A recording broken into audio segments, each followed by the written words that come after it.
Trump apareceu diante das câmeras com um discurso de vencedor. Para ele, os Estados Unidos já tinha dominado a situação. Só que quase ao mesmo tempo, uma outra informação começou a circular. Um alerta envolvendo a Califórnia e uma possível ameaça iraniana com drones. E aí vem a pergunta que muda tudo. Se os Estados Unidos já venceram, por que o clima agora é de alerta? Porque talvez a guerra não tenha acabado, talvez ela só tenha mudado de forma. E é isso que vamos entender exatamente agora.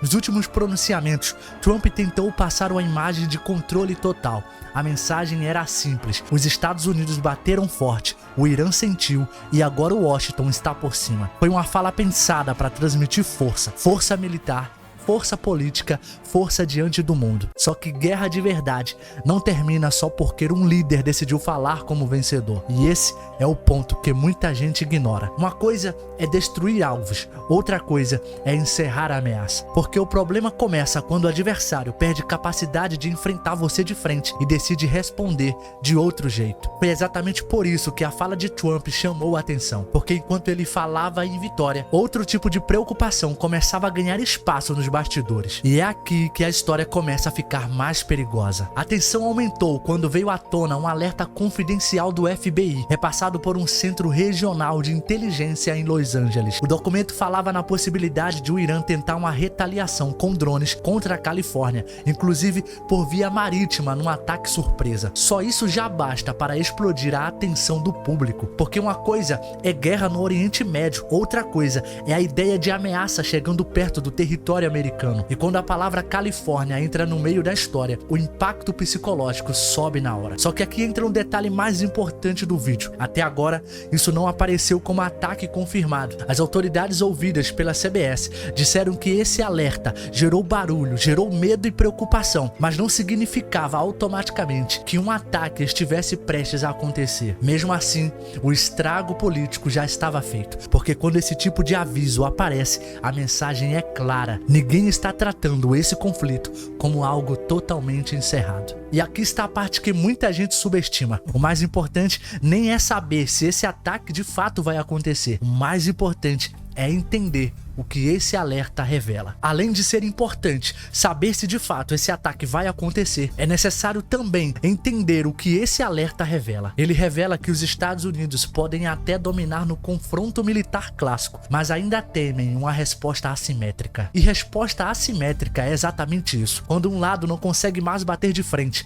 e tentar causar medo, desgaste, tensão e insegurança por outros meios. Drones, ameaças pontuais, ações inesperadas, pressão psicológica e instabilidade. É por isso que essa história é tão forte, porque ela mostra que vencer uma guerra e eliminar o risco são duas coisas completamente diferentes. Trump quis vender a imagem da vitória, mas o alerta na Califórnia empurrou o debate para outro lugar. E se a guerra agora estiver entrando numa fase mais imprevisível? Mas esse é só o começo, porque quando o medo atravessa a fronteira, o impacto deixa de ser só militar e vira um problema político. Aliás, se você quiser mais conteúdo como esse e não correr o risco de perder os próximos vídeos, já se inscreva no canal e deixa o like no vídeo. Agora pensa comigo: se Trump declara vitória cedo demais e depois surge qualquer retaliação, qualquer alerta maior, qualquer ataque inesperado, o discurso de força começa a cobrar um preço, porque o que parecia demonstração de controle pode virar imagem de excesso de confiança.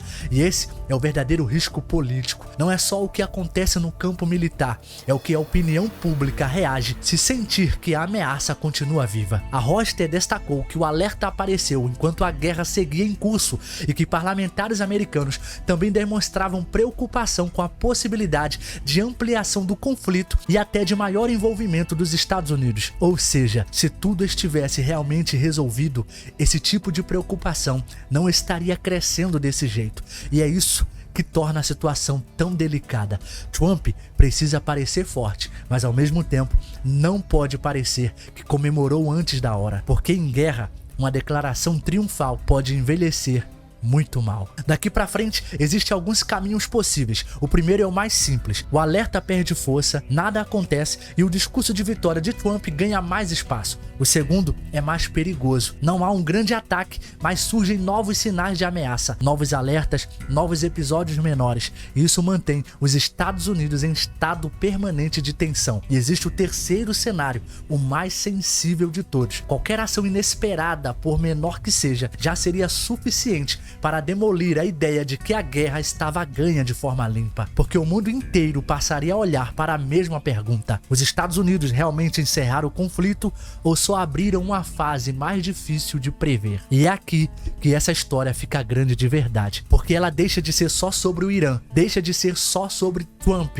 e passa a ser sobre vulnerabilidade. Quando até a Califórnia entra na conversa, a guerra deixa de parecer distante. Trump disse que já venceu, mas o alerta que surgiu na Califórnia mostrou uma coisa muito importante: vencer no discurso é fácil, difícil é convencer o mundo de que o risco acabou. Talvez os Estados Unidos tenham imposto uma superioridade brutal, e isso é parte da história, mas a outra parte é que o medo de retaliação ainda está vivo, e em muitos conflitos é exatamente aí que mora o perigo, porque às vezes a guerra não termina quando um lado se declara vencedor, às vezes ela só muda de formato. E eu quero saber a sua opinião: Trump falou cedo demais ou os Estados Unidos realmente já têm a situação sob controle? Deixe nos comentários a sua opinião, que eu vou ler cada uma delas. E se você quiser estudar para carreiras militares, eu vou deixar na descrição os preparatórios disponíveis para você começar a sua preparação a partir de hoje e buscar sua aprovação. Muito obrigado por sua audiência e eu te vejo no próximo vídeo.